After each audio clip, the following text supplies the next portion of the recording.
Sud Radio, le grand matin week-end. Le livre du dimanche. Pour le livre du dimanche, le choix était tout trouvé puisque nous sommes la journée internationale du droit des femmes et que Laurence Taillat, qu'on retrouve régulièrement sur Sud Radio, en particulier chez Valérie Expert, vient de sortir le livre « Être une femme en 2020 » publié chez Michalon. Laurence Taillat, bonjour.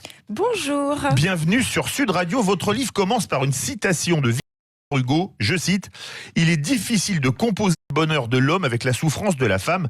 Un homme, un vrai, peut-il être heureux de la souffrance d'une femme ?»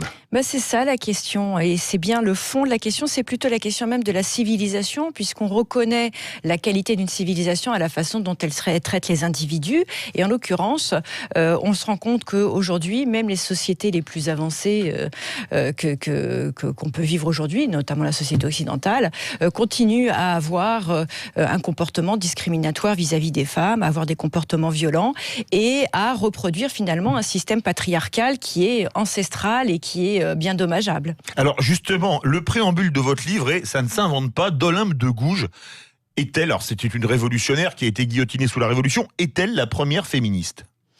Pour moi, en tout cas, elle représente un symbole, un emblème féministe. Et d'ailleurs, ce qui est triste dans son histoire, c'est qu'au moment où elle a mené ses propres combats, parce qu'elle était féministe, mais elle était une militante contre l'esclavagisme, elle a milité aussi pour ouvrir des maternités, et ça, on ne le sait pas. Donc, elle a eu vraiment une vision de la société incluant la femme. Et pour autant, elle a été complètement oubliée dans les livres d'histoire. On ne s'est souvenu d'elle que plusieurs centaines d'années plus tard, et c'était important pour moi de lui rendre cet hommage. C'est vrai qu'on parle beaucoup plus pour les femmes de la Révolution de Charlotte Corday, peut-être parce qu'elle a tué Marat, c'est un peu paradoxal, c'est vrai. Et en l'occurrence, Olympe de Gouges, elle a perdu la tête. Oui. Absolument, Charlotte Corday aussi, soit dit en passant. Vous parlez du lourd poids des religions dans la représentation de la femme. Le poids de la religion ne baisse-t-il pas année après année dans les pays occidentaux, au moins en Europe, pour être chaque jour plus prégnant dans les pays de culture musulmane ? Eh bien, non, pas du tout. Dans les pays de culture musulmane, oui, il est très apparent. Déjà, il apparaît par le fait de l'obligation, pour beaucoup, du port du voile pour les femmes. Donc, il est physiquement apparent.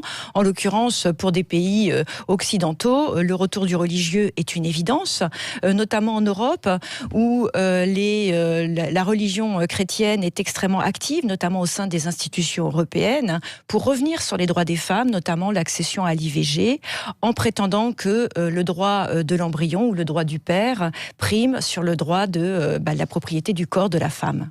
Alors, une chose, je remonte votre livre, votre première partie s'appelle « La femme objet » et vous faites le parallèle entre la prostitution et la GPA, la gestation pour autrui. N'est-ce pas paradoxal de rendre illégale la location d'un vagin pour 10 minutes et de vouloir légaliser la location d'un utérus pour 9 mois ?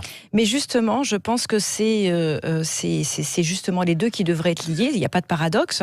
Je pense que les deux devraient être interdits dans le sens où on ne peut pas acheter le corps d'autrui pour une raison quelle qu'elle soit, que ce soit pour porter l'embryon d'un couple, comme pour se procurer du plaisir, entre guillemets, parce que je ne vois pas quel plaisir on peut avoir à utiliser le corps d'une autre personne pour sa propre jouissance.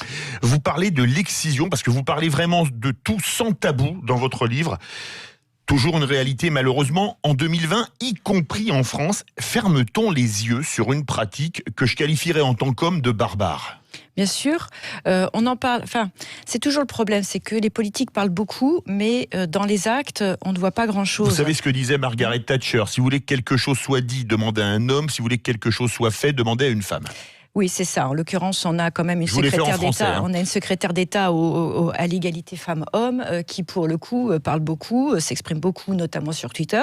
Mais sur cette question-là, il n'y a pas d'action. Silence radio. C'est-à-dire que le problème, c'est qu'il y a beaucoup de jeunes filles qui sont excisées, non pas en France, mais dans leur pays, dans le pays d'origine de leurs parents, puisque pour la plupart, elles sont nées en France. Il y en a quelques-unes, des excisions qui sont pratiquées en France, avec des conséquences sanitaires extrêmement graves, parce qu'il y a les conséquences immédiates qui sont notamment des risques de septicémie, et puis ensuite il y a les conséquences à long terme, notamment les risques d'infection, les difficultés à enfanter qui sont extrêmement graves. Donc oui, il y a des milliers de jeunes filles qui sont excisées, et selon La Maison des femmes à Saint-Denis, de mémoire, on était à une 20% de femmes qui sont excisées au moment de l'accouchement. Donc c'était extrêmement important. Ce qui est absolument terrible. Vous écrivez « Être femme, être un mère, un choix plus qu'un ordre des choses. La maternité est-elle indépassable pour une femme ?» C'est encore compliqué au regard de la société d'admettre, d'avouer qu'on n'a pas envie d'avoir des enfants. Avoir un enfant, ça devrait être un choix déjà de la femme, peut-être aussi un choix du couple, parce que s'engager dans la procréation, c'est aussi s'engager dans l'éducation. Or, il y a beaucoup d'hommes aussi qui s'en soustraient. Donc oui, il est encore difficile, quand on regarde la société, la façon en tout cas dont elle assigne les femmes à l'enfantement, de dire qu'on n'a pas envie ni d'avoir ni d'élever des enfants. En 1980, il y a presque 40 ans, une chanson de Michel Sardou disait « Femme des années 80, mais femme jusqu'au bout des seins ».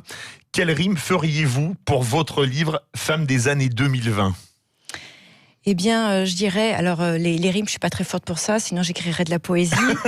Mais en tout cas, je dirais que une femme, elle est bien et elle est belle quand elle ose. Et donc aujourd'hui, ce que je veux, c'est des femmes qui osent, qui s'assument. Le plafond de verre, c'est souvent nous aussi qui nous l'imposons. Donc il faut défoncer les portes. Eh bien, écoutez, pour la rime, on attendra. Mais en tout cas, faut pas attendre pour acheter ce livre. Être une femme en 2020, Laurence Taillade, c'est publié chez Michalon.